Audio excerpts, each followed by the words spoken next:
Would you watch for me for this not to disappear?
They just stepped out.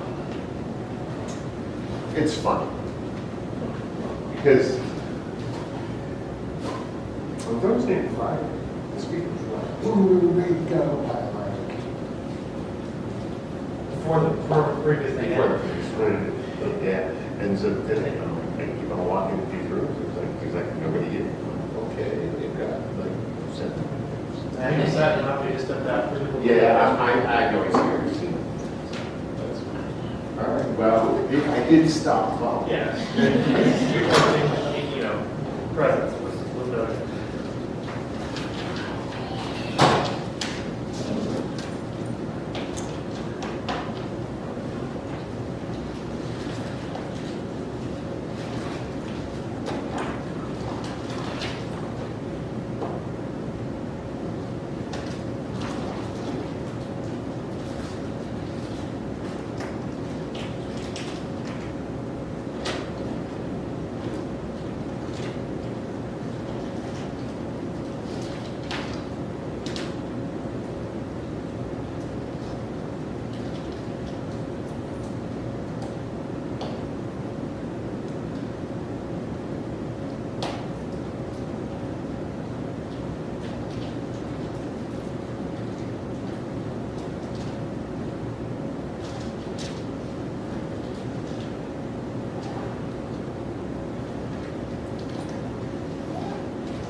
Okay, we're streaming live right now. What's it up? Give me that up.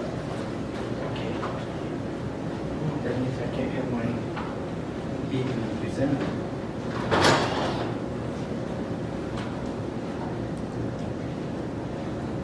You know we are live now, so you better watch what we do, what we say. Thanks for the warning.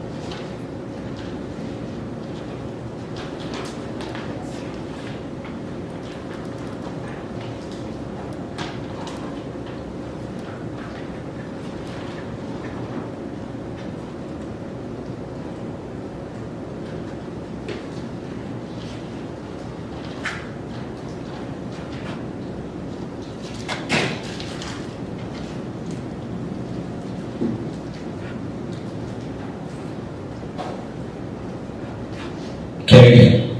Wow.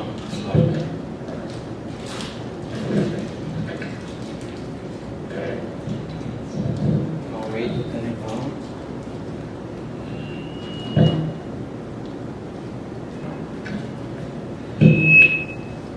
Can you hear me without the microphone?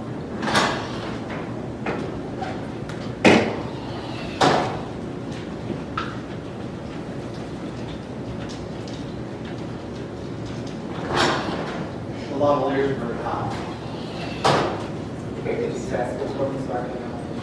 In fact, I plan to, do you need this for recording? Yes, yes, okay.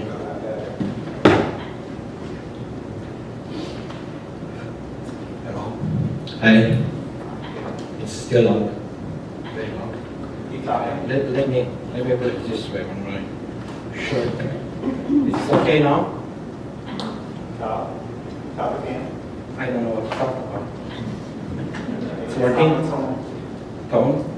Tone? Okay. Fine right there. Okay. Thank you. Okay. So, shot is just the area of the desk. So if you walk outside the desk, you're outside. It's just, Oh, no, it came on. First I was getting like an error message. But my video. The video. So now I'm curious. Okay. Well, I'm not in. Oh, you want- A good few minutes. Well, it's been Yeah, having some issues. yes. Which, well-deserved issues.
we start the countdown.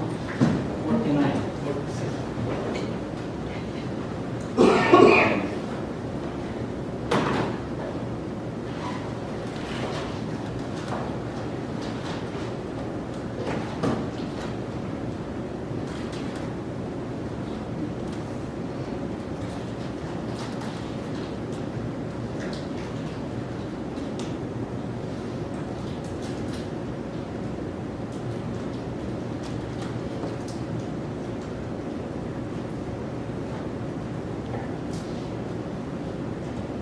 It's 12. So I'll start the presentation. My name is Michael Sampson. I am a public service librarian at Wayne State University in downtown Detroit. and I hope that most of you are here librarians. I'm not going to ask you to raise your hands. I also hope that all of you are Google users or you have a Google account, because all I'm going to cover today is a tool that relies on a Google account. It's the Blogger tool that it's also using lots of other Google tools embedded. And for about maybe more than a year now, I've been a heavy user, and that's my only machine. It's a Chromebook.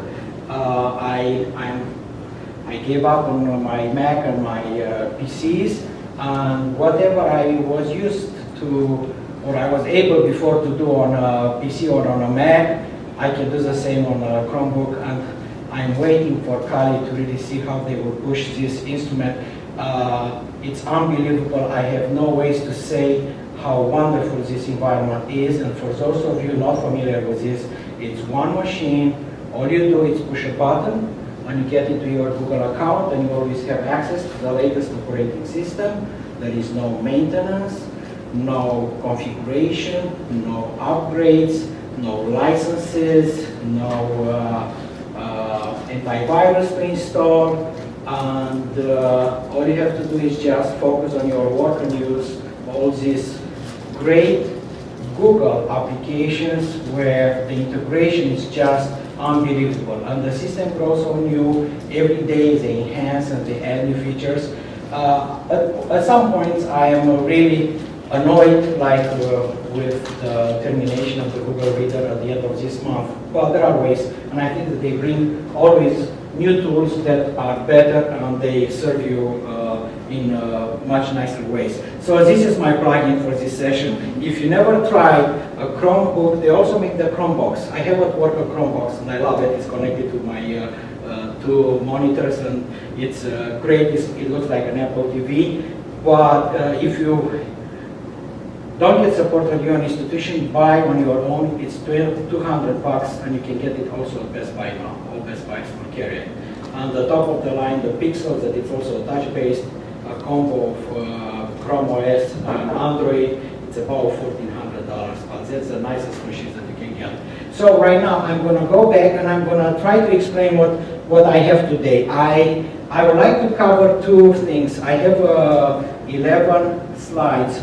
PowerPoint, it's also a Google, everything is Google, so what we will see today, plus the library resources that most of them, you know them by now. I have the real alert service that I created about a year ago, and I am improving every day. It's already been used in class by Professor Chin. She's teaching on international trade, international finance, and everything that is international at Wayne State. And about last year, I asked her about her research and teaching interest. She sent me an email, and pretty much all that she wants is here under the title of it's in fact a blog, but you can really create wonderful web pages using the Blogger tool, and I'll show you how. And I will cover, just for you to know right now, everything that it's about this blog and the features about the library resources are explained here in this page on the top. So what tools I'm using and how they display and what they do and what Google tools are used for this alert services. And I'm going to cover most of them through the PowerPoint, and I'm going to show you exactly what resources and what I'm doing and how I'm doing it. And if we have time, I'll go over again back to the blog, and I will go into editing mode, and I will show you exactly how you build and how you use those Google gadgets, lots of them. You can do wonderful alert services for faculty, as long as anybody I would like to know that is creating right now any type of alert service for your faculty in electronic form. Anybody doing anything? Okay, I would like to talk to you after the session. Good, so I'll start with the PowerPoint, only 11 slides, stay with me. First slide will really get you the link to this alert service for Professor Chin that I was telling you, it's over here.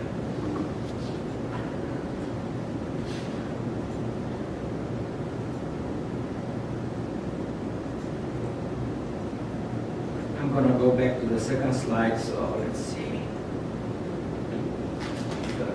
Okay, what I'm bringing in the blog are legal resources, XML and RSS. There are several ways that you can bring them into the blog. And as you know, most of the electronic resources, licensed or unlicensed right now, including your catalog, we have Innovative on Wednesday, provide RSS feeds and XML. There is very easy to bring all those feeds in the blog, and I'll show you through several gadgets. So what I'm doing for most of the resources, including lately the latest resource that I know right now that is bringing its Hein online, and you'll see I'm capturing those. So RSS feeds. Library catalog Innovative provides RSS feeds. There are several other things that you can also implement in your catalog. Hopefully I'm referring right now to Innovative that I know and I've been using. You can also create, besides persistent searches, where it's very easy, you create your keyword index or whatever, subject or author or whatever, and you capture it and you put it into the blog. You can also create dedicated web pages, and I'm just going to show you. And you can also bring those as HTML into the blog. This is a page that resides in Innovative, where you can bring again RSS feeds. And I've done it a few years back. You can create for your faculty or for students or for whatever constituencies that you have or for the public. You bring in RSS feeds, and here you see I'm bringing feeds from the system on books, on new resources, news. This is the project that right now it's dead, about 2 years ago, that we participated in Current Law Journal. In fact, I'm going to show you. These are the table of contents. The project is dead. 2 years now. These are Michigan dockets. So everything is in real time. Also, based on this, you can bring the HTML of this page into the blog as a gadget. And really very powerful, and I'll discuss more in detail, the Westlaw Watch. And if you went today or yesterday down to the Westlaw booth here, they have a one-page flyer announcing their alerts, the new system. How many of you are familiar with Westlaw Watch? I think it's the most potent alert service that you can have right now. If you never looked into it, I strongly suggest you do that. You can build unbelievable powerful resources using clips, single source monitors and modules, and it's a wonderful tool. I think the idea is to move this tool to the current Westlaw Next. I've seen a little bit of a demo just before I came to the conference, and I did a little bit of over the phone conversion of some of these alerts, and I brought them live into that blog that I'll show you for Professor Chin. The problem is right now Westlaw Next is not going to bring international files to be accessible under the new system. So we try to mimic a little bit and find a little bit of the Chinese topics in the current databases, but those are not the best example to be used for this blog. But you'll see how they work. So pretty much Westlaw Watch allows you to create real-time alerts on any topic, on any industry, on a person, absolutely everything on all the databases, and these are under the clips.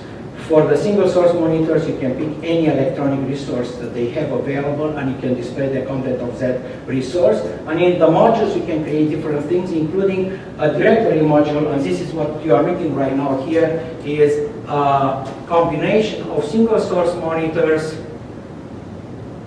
and clips in real times. And they provide you with email, they provide you with RSS, XML, and if you use some web services, you can provide those to create intranets or some other tools specific databases that I'm not familiar and we don't have it in use at Wayne State. But it's very easy to click. They provide you for whatever you create in clips and single source monitors, an email option, they provide you the RSS, HTML, and you do whatever you want. You put it in web pages, you put it on Twain, you put it on whatever you want. It's very easy to capture once you create those alerts. So this is one way to create some alerts using your catalog, create the pages. We also created, and they created an RSS feeds into a news feed using Innovative again, and I'm going to show you this. And you'll see some legal links that we say. So you set up in your system, I don't know, if you use Innovative, talk to your systems administrator, it's a section. I provided just the HTML or the code for whatever I had, send it, and he integrated in this page. So you will see here several links that are for, again, original table of contents, US Gov, and some of my other areas of service are including here only the feeds that I need. You can put those, we use them also in pipeline, it's very easy. So you get the URLs like a code for unique URLs that you can integrate and put it wherever you want.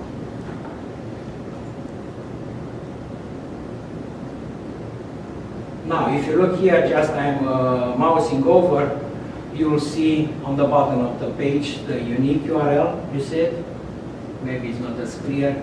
I can also show you. This is a persistent search that is very easy to create. Cut and paste and bring it into your Google blog gadget. And I'll show you how you do it.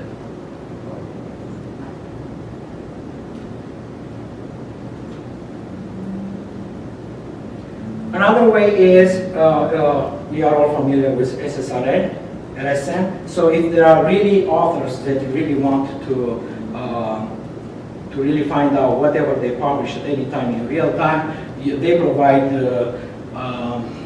the feed. Now, I don't know, and I'm not aware, I would be a lot more happier, and I send an email to the webmaster at LSN. I would like to have persistent searches in this database. It would be really very useful to have. I haven't got yet a response. Wonderful way, and I'll show you the same page. I am using the link, the feed for Professor Chin to always stay current with her latest changes for her articles. And you can do this for any authors that is prolific in SSRN.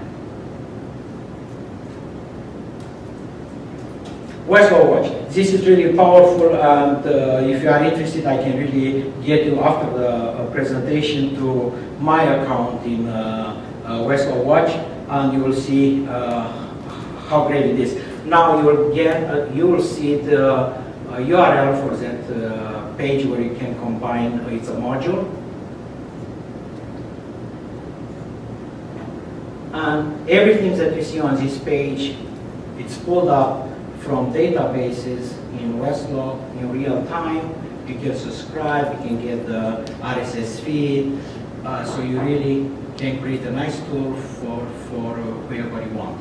But in this case, it's for a faculty member who is interested in all these topics.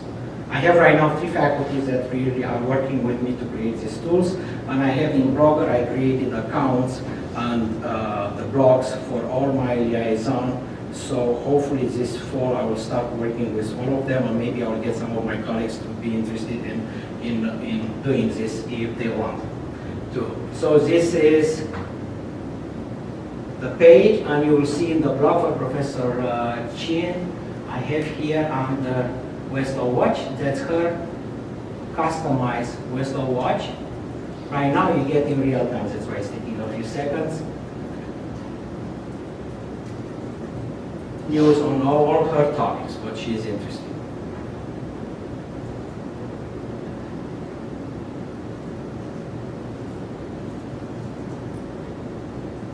Westlaw alerts, I'm going to show you quickly.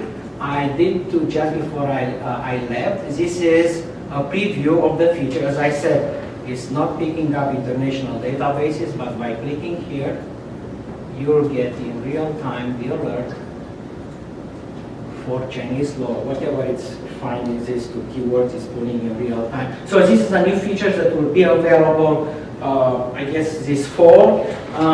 If you have this from downstairs, they say that they will have up to $500 per password. So with the approval of your faculty member, you can really go into their account and create their own alerts. But these alerts can be customized, again, HTML, email, or so. But what is nice, you can create a newsletter. It's just point and click and create very easy newsletters for whatever their interests are. From what I've seen and what I read, is not even close to be as powerful as Westlaw Watch right now in terms of what you can do with it. But it's nice and it's great. It's a first step. I already made some suggestions to our account manager at Wayne State, and she said that they will look into it. I wanted to have full integration into it, and also I wanted to create and to be available to create those web pages so you can put those in any social media or whatever you want to create as tools. I don't know if they will look or they will consider, but I already suggested these features. So this is what it looks on our alert right now in the Westlaw Next. Let me see.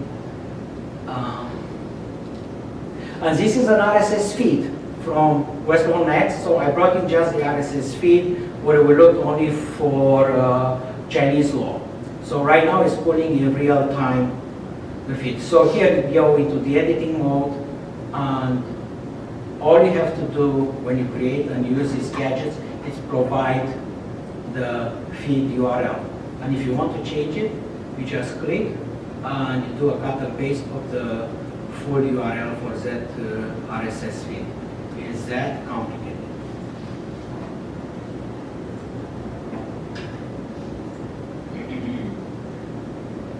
Now, WorkAt. You are all familiar with WorkAt. For a few years right now, they provide several ways to create real-time searches. You have the code here. I just cut and paste for keyword, author, and title. And if you want to see more, I also give you the links here for OCL Sync. And where you get, you have people that are more, programmers or so, you can do a lot more customization and filtering. But right now, you can cut and paste those searches that are configured, and if you will see, that's what I did in Blogger. And I use my terms, and I replace the question marks with my own terms, so I created those persistent searches. And to see them at work, you have them under bibliography. So right now, if you want to see everything in real time on China law, you get this from WorkAt, and you have all formats. You have articles, books. They go by author, year, and all this stuff. Really very comprehensive, really good, and up to the minute. So they show you in real time the latest. Very easy to implement. And in fact, if we go back, and if I just mouse over, you'll see the code, but I'll take you to the gadget. And this is a gadget, it's called configure list. So all you have to provide, you do, when you create an add link, you give the URL, you give it a name, and it adds, and after you provide all that information, you just say add link. If you want to change anything or to delete, you just go back and change it or delete it. So let's see one of the WorkAt. And if you look here at the URL, you use the URL, and after that I just replace it and I said China plus economy. That's how easy it is to create a real-time search. Yes? When you're creating the bibliography for WorkAt, does your library automatically purchase all of those books then and then show? No, but when you go in WorkAt and if you click on the title, you will see what's available in your library and store it, and it's linked directly to your catalog. No, this is just for their purposes when they want to know what is available and what they have. Okay. And I've been using this in several classes and for some LLM classes. It's good. They like it, and you can bring it very easily. The content on a topic or on an author or on a keyword search. And the same what I did here, I did the same. This will be the persistent searches in our innovative. You see the catalog, it goes directly into our catalog and it does a search in real time, only showing what is the latest.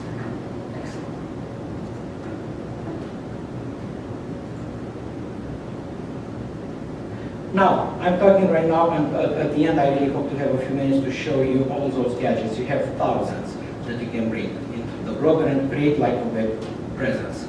And I'm using what you see here, the blog list, the feeds. I have some feeds right now that are collected in grouping from my Google Reader, where for months I was building these folders that you can share and pick them automatically. Those will disappear as of 1st of next month. July, but you have the other option to bring the links using the other gadgets in Blogger. So it's going to be a little bit more work, because right now I can bring in Blogger full folders for my Google Reader for those resources. And you will see what they are. You also have the newsreel, where it's going and collecting information from all the Google tools on the internet, absolutely everything under the news. You have the pages. Blogger allows you to create real HTML pages, and you can do it by hand, or you have access to the HTML. So instead of using the Google Sites tool, I think you have a better tool in Blogger, because you can combine and bring in all these gadgets together, including creating web pages under it. Translate. Have you ever used a translate feature? I will show you. I'm in love, and I will take you here to my preferred language. You guess what it is? No, you know. It's Romanian. So because I know a little bit about it. So I'm telling you, they do a wonderful job. I was suggesting just to create this blog just for the LLM program at our school. We have more than half of the students are foreign students. What a nice, easy way to translate this, including, I hope, in Chinese. We are going to have a program with Chinese, and I have no idea what Chinese simplified is or traditional, but look what it looks and what it does. Now, I guess it will be up to me to really check with some students to see how good it is. So anything that is content and it's not a graphic will translate. And I believe if you right-click in most of these tools and on these sites where you use Google Translate, you have the option to improve on the translation if you are good with that language. Now, I think we don't want to see this in Chinese anymore.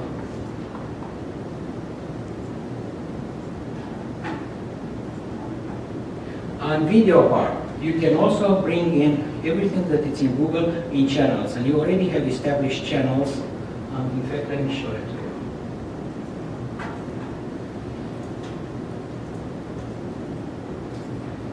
Here, I am bringing anything that is on Google through the video bar gadget. And if you see here, I'm looking, I went in YouTube, and I searched for channels, and I used Asia, I used Chinese, and I already found that there are several channels, established YouTube channels on Asia News, Wall Street Journal, Digital Network. What else do we have here? Washington Post, Financial Times videos. So inside these channels, again, I use my keywords to search, and here you have the videos or cancel. So when you want to watch the videos, it takes some time to generate it, because before what I do a refreshing of the page. It takes a few. And now I can go. Sometimes it picks some videos that have absolutely no relationship to the keywords, but somewhere there is China law or some of the other keywords that I'm using. So you can get the videos. I'm not going to start one right now because of the display and what it does. So wonderful gadget for international students and family. Custom search. This is really a powerful engine. Have you ever used a Google custom search?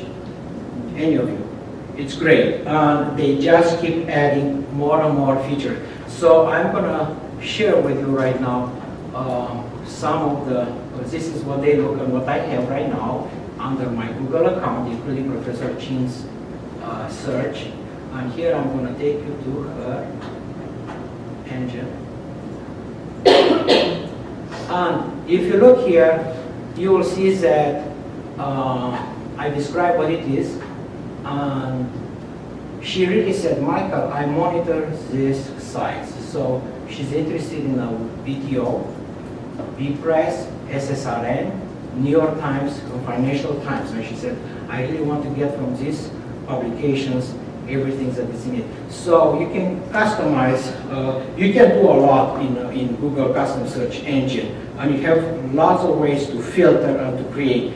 I'm just scratching this tool, and I hope sometime I'll have more time to really get into more depth. But you can really refine it in any way that you want, and you can create tags and some other things that will really make it very powerful and do what and search it any ways that you want. So it's showing where it's going, what to do, you filter it, and in fact I'm going to do it China and India search. So and you will see that it's pulling lots of articles, and besides the ads from Google, you get afterwards only in titles that you include and only on the websites that you really want to search.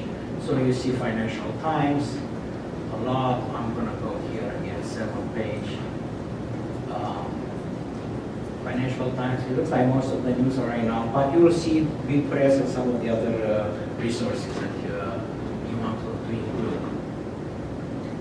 Very powerful thing, and in fact, all I had to do was in her blog, I went into the configure link list, and I just provided the URL that Google provides you for the search engine. So she has her own customized search engine in her site, and it's here. So and once you click on it, you get the same search that I showed you before.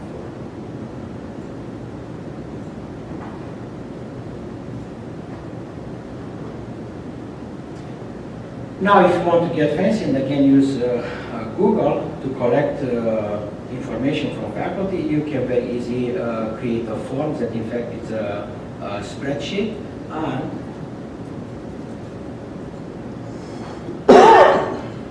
I have this in a blog where I do all my assignments.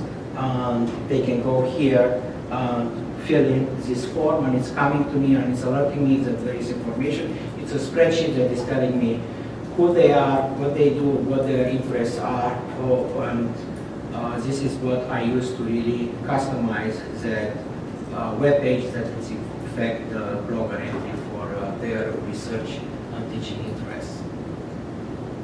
And of course you can use this form in email or in any ways that you want, but you can really customize it in any way and collect all type of information that you need and input. I think that's sometimes intimidating, and it's better to just send a simple email and say, please tell me what you need, and you'll get it. That's how I got it for the first ones that I created.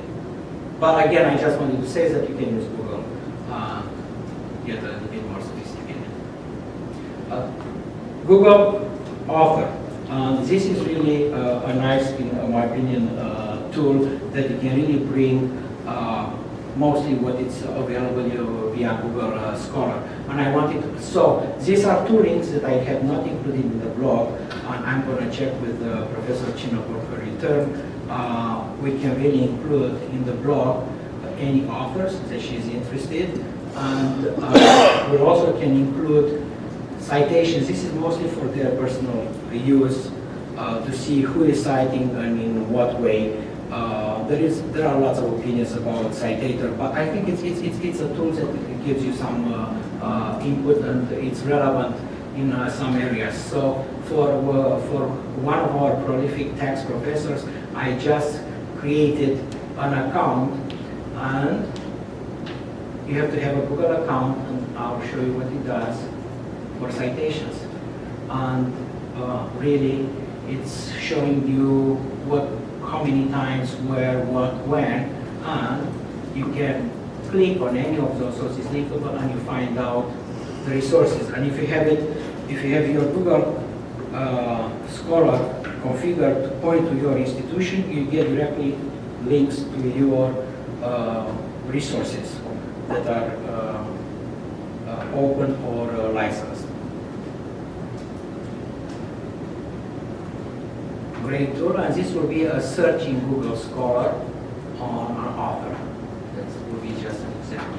So again, if it's going, there is a way to in these searches that you do on Google Scholar that you can attach your proxy for your institution. So automatically the user who is using the web page gets to the login. When they click in, they enter their credentials for our institution's pipeline, and they get in directly to the links as they are provided in Scholar to your institution's holdings. Really very nice feature.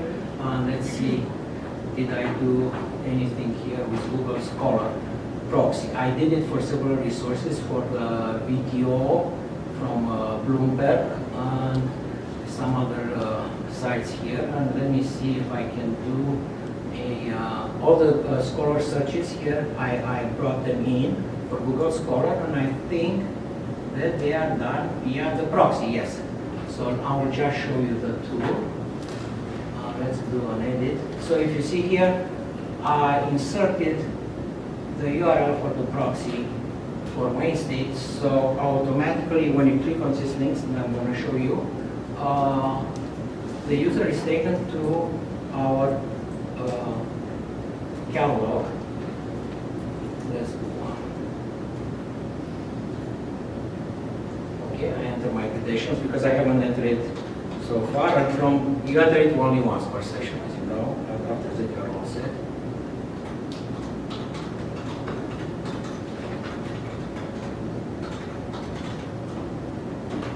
Oops.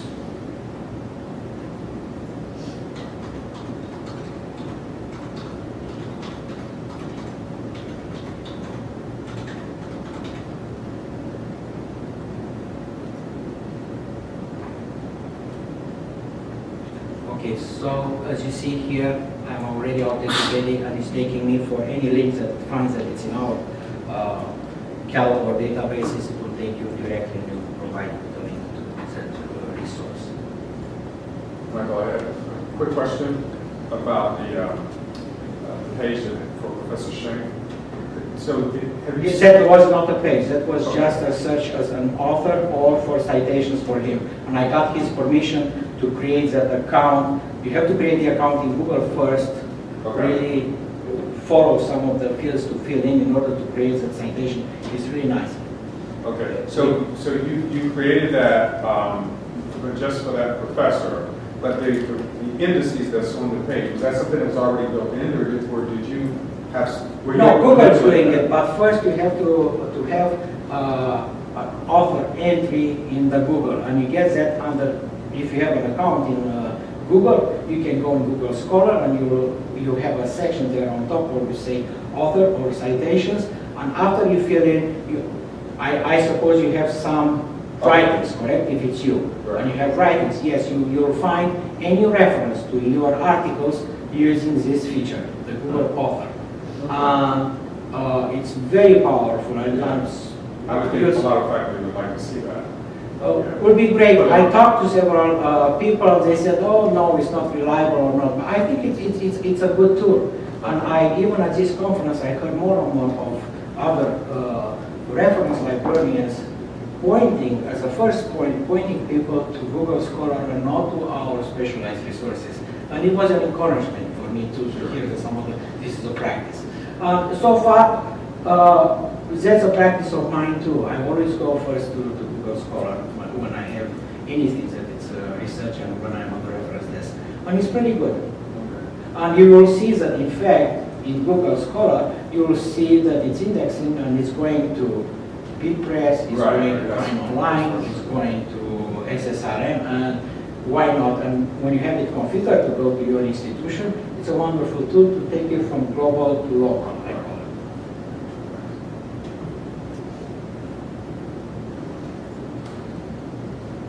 And of course, I'm here showing a persistent search in Google that I just took you over. And what I did, let's go back to.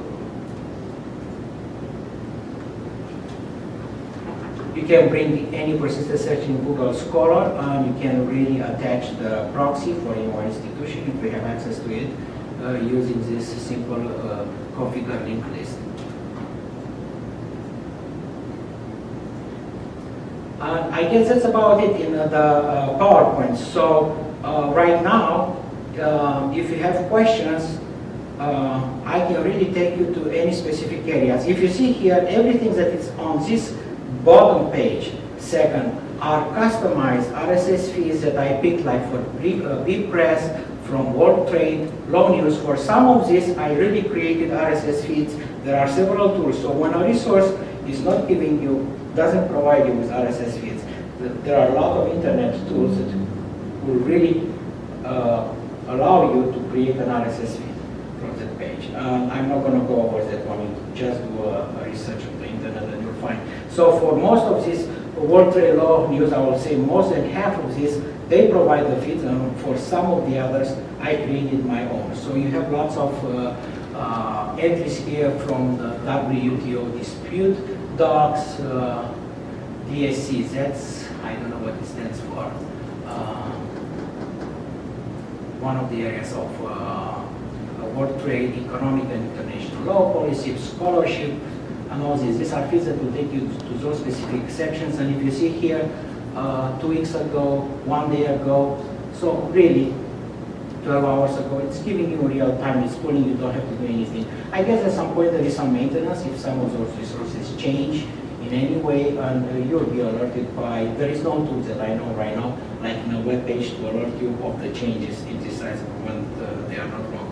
But the blogger itself provides you with lots of tools that you can really monitor and see who is coming, who is looking, what is doing, what system they use. The analytics is really great.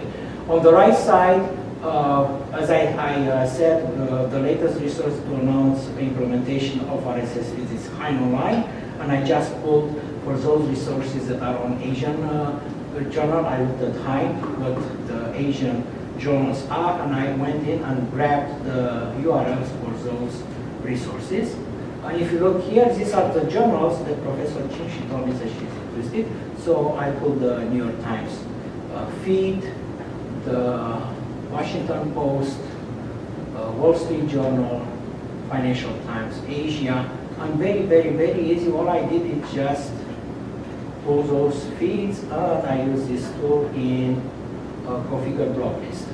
Now, some of these are brought in via the Google Reader, but you have the option when you want to add to the list, you can add by URL, or you can import. This is what I've been using for this, and if you see here right now, this was a wonderful tool. It's taking me directly to my reader tool where I really created, I brought in the feeds that I'm looking at every day. This is like my email, every day I go. So if you see here, I just checked, and I created a full folder just for Professor Chi. Somewhere, it's already picked up. And these are additional, so it's not showing because I already had it selected. So instead of going to your Google Reader that is disappearing, you can add it by URL. So you get the same. It's just going to be a little bit more cut and paste. And the last one here is the feed for Professor G. So it's showing you up to date, but you can bring anybody from SSRN the same way. They provide you the feeds. As I said, they don't provide content. It would be wonderful for this resource to have access to some persistent searches or to some feeds by sections. If you have any questions, this is short on this. I can go and show you some of the tools in Blogger in the editing. So because I'm logged in, the design, features. So I'm using the blogger as a website because it allows me, when you go here in the layout, to add the gadgets. So you can change the templates, you can do any way you design, you can bring the cascading style sheet to make it look like your official web presence. And what I like is really this one where you bring in the gadgets. There are thousands. You can bring, you can make, you can post, you can do classes, web courses. And I tried one before. It works wonderfully. You have some of the tools that you have in Blackboard or in Twig, very easy to integrate. You can do a lot with this. And basically, it allows you to combine so many of the other Google tools in ways that you cannot believe it. Google Documents, the Drive, email, you name it. You just have to play with it to really think of what you have to bring them in. So maybe I missed something, but if you're creating this on Blogger and you're creating this with a professor, this is freely available to anybody? Absolutely, as long as you have a Google account. And if you get, I don't know what happens when you get a Google educational account. I was at the presentation for over a year of use of Google. First day of the conference, Thursday. Right. And they provide you, when they provide a Google educational account, they provide you mostly with their docs and the email and the other things, but they bring in all these resources. Support is not there. Right. But you don't really need that much support for this. But it's freely available to Yes. anybody that wants to view it.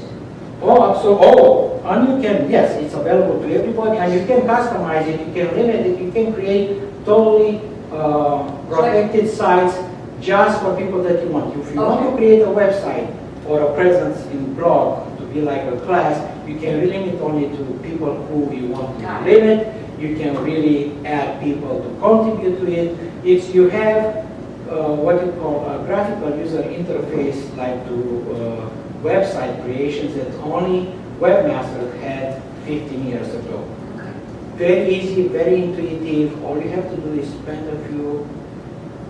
So if you wanted to create it for a professor's class and that professor did not want that information available to anybody searching on the web. You can limit just, you can limit you want to see people in it? the class. You want to see it? Yes. Okay, you want into the settings. And you have here, under settings, you have post and comments. So you can tell who can post or not post. You can also set up for the email. You can post via email and send notifications, languages, search. Under the basic settings is where Basic, yes. you Okay, the reader stuff. privacy, blog address permissions. This is where you can, so I'm the administrator. If you want to add authors, that's what you do. If I want to add Virginia,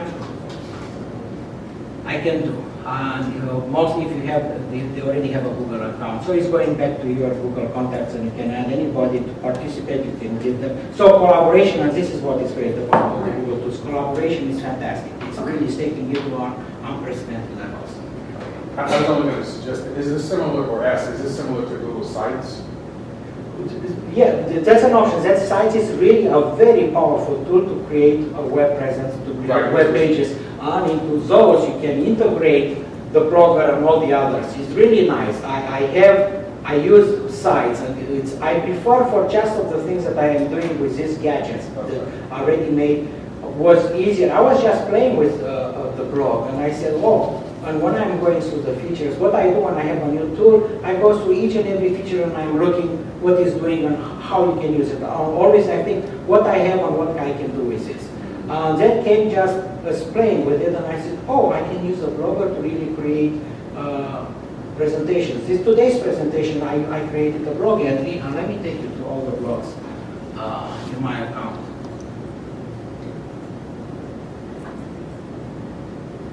It's a wonderful tool for presentations. So, as I told you, I created already entries for all the faculties that I'm a liaison. So I'm ready to start full-time right now. I was playing for a few months. This has been like about less than a year in the works. as I'm learning and playing with it, and mostly is this. I'm awake and I discover and I play with it. That's why I do wonderful things that you can do as a librarian. And it's really great because it takes you away from the everyday pain and struggle with any systems that you use. What I do, I push the button and I work with this stuff. So that's what I love. So really, I'm very comfortable using most of the Google tools right now. And I'm just wondering how much better it would be if you get an educational account. I was talking to the administrator, the financial administrator of Chicago Ken. They just implemented Google for education. And she said that they were spending about $70,000 every year for licenses and equipment for people. And she said that once they move to Google for education, they pay about $5,000 for the whole school. She also released 2 of her IT to do some other things, and she has a lot of the librarians who stepped in and do training for these tools because it's really not that difficult. Maybe it's simplistic for me to say at this point, but it's not that much involvement that it was before. And some of the things that only IT people could do before, some of those are really very easily doable for my librarians. If you didn't attend the session, if you go back, I urge you to look at it and you will get some other tips. It's really great. And several other schools, University of Michigan, said it's a huge institution, over 45,000 students. They moved to Google, the whole university. I checked Harvard Law School, I guess the whole Harvard University moved to Google, and I guess lots of other institutions. Anybody here? We're using it. Yeah, at What? Case Western in Cleveland, it's across the entire institution. Any negative? No. Oh my God, I'm like, Only excited about Wonderful. this, correct? Yeah. I cannot imagine. I'm asking everybody, anybody looked at after they moved to Google into this and they say, no, we don't need it. Yeah, And I I know. said, why? right, with the phone. Because you have the Chrome on any platform. And I say, but that still defeats the purpose of scratching like this because you still have to deal with another systems that you have to maintain, update, and all this stuff. Why don't Yeah, I you mean, we take this- haven't taken that sort of a leap. I mean, we're still, the infrastructure is still the I give same. my personal computer to 2 faculty members for a week to take it home and to just play with it. Yeah. And they liked it, but they still didn't buy one. I guess they are still ingrained in the old PC and Mac. Right, definitely, I mean, there's applications. But there is, I think that there is no learning curve, or it's not by any means a big, what you call learning curve with this. No, it's not. I mean, you could certainly, can you remote into like a PC They from provide, there? yes, so Chrome you provide, you have that's- remote and. That's an easy solution. I have an old computer that I use. And I Yeah, and said, basically "Don't- you have Chrome on any platform, on any device, you have access to the Google OS. Right. But easily, and it's only $200. Right.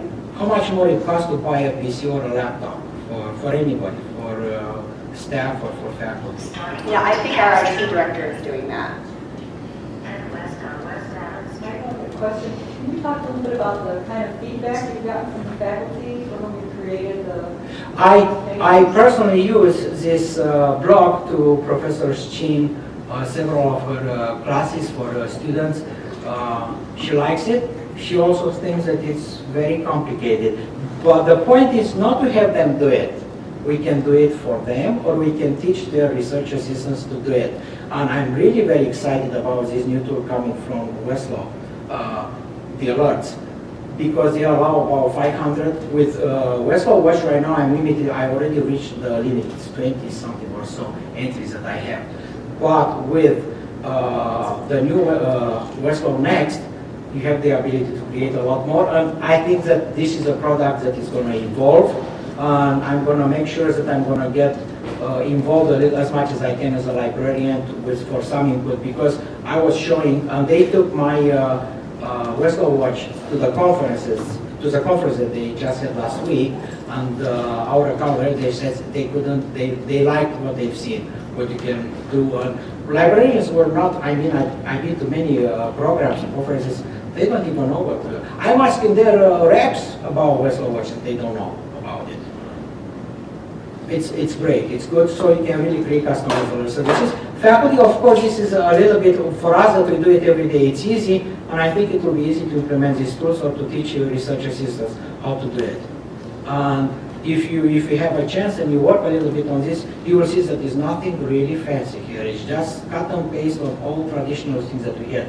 Links and searches that we are doing every day in WorkCat, in all these databases, and to get the feeds, that really it's a fancy term of grabbing a new URL and to do a cut and paste in a tool. Maybe it's too simplistic the way I say it, but I think it's for all librarians, these are easy jobs to do.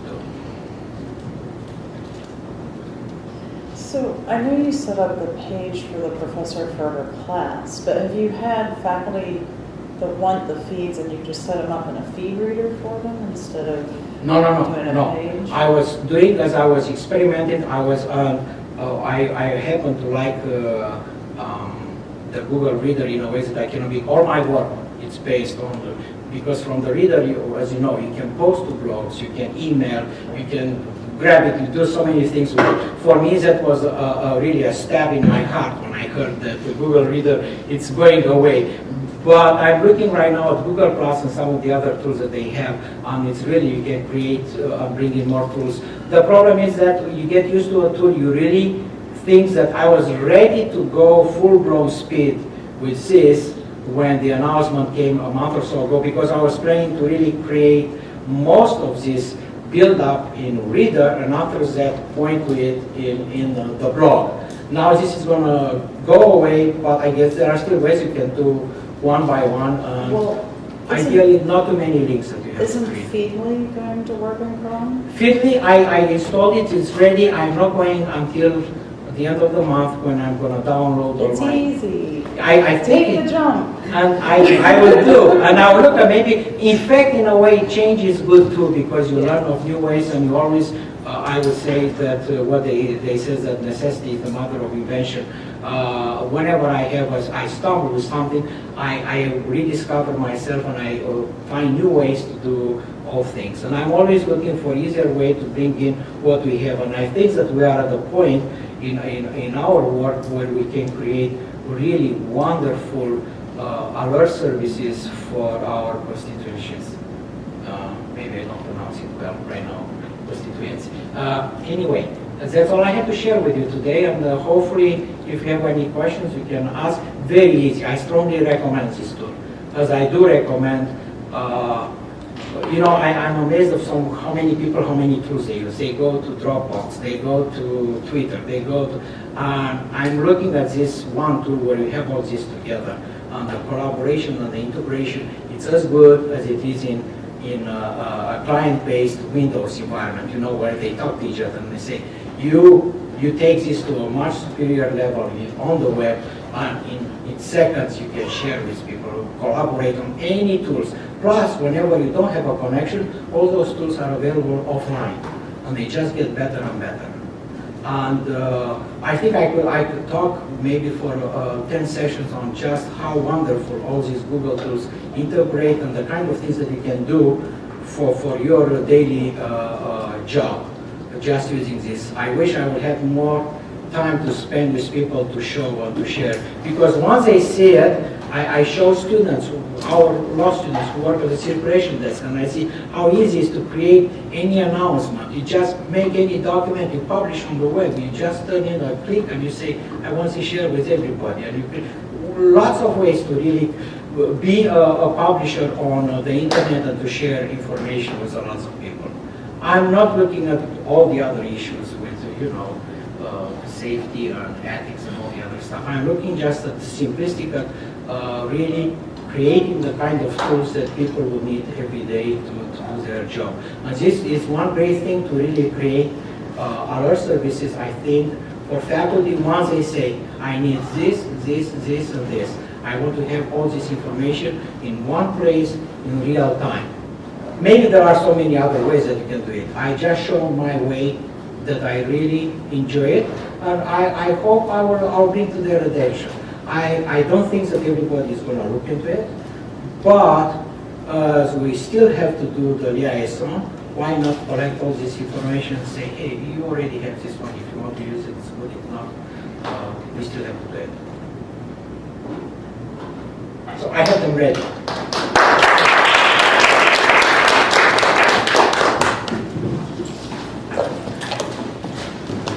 And do buy these things and try them on.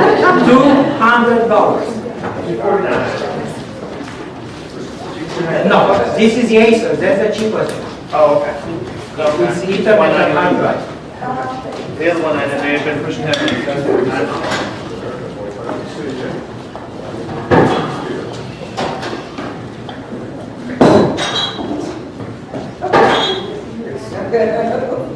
Yeah, I'm leaving in an hour, yes, as soon as I get pick up. Thank you. So do you have a wireless card with that? And how do you? No, it's wireless, it's Bluetooth, it's everything. So you want Ethernet, that's the only reason I bought this. This is the cheapest of the laptops. And I love it. I love it. I do, it's my phone too. I use it, yes. You're using it as a phone? As a phone, yes. My son Of was. course, I have a Google, also it's a Google phone.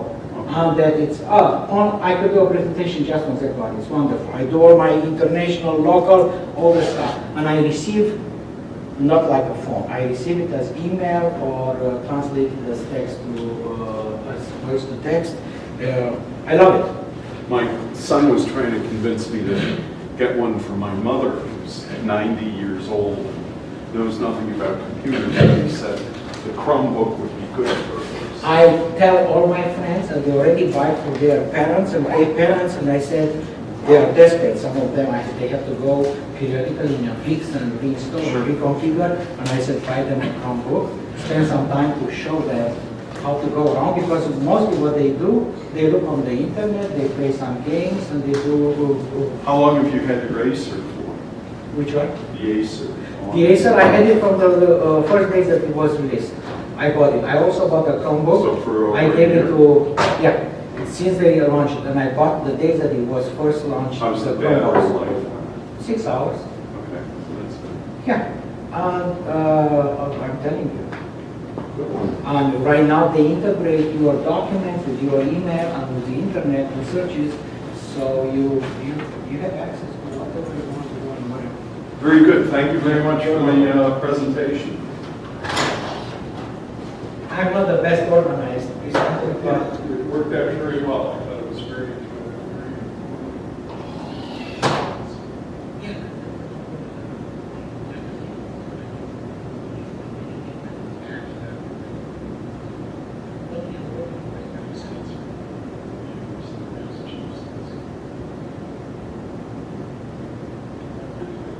thank you.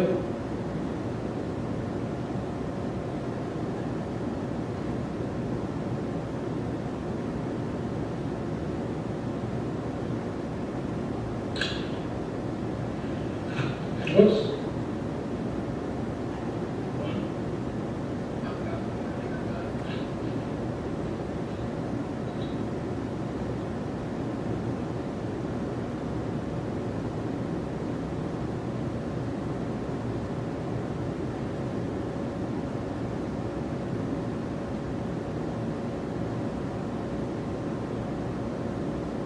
Yep.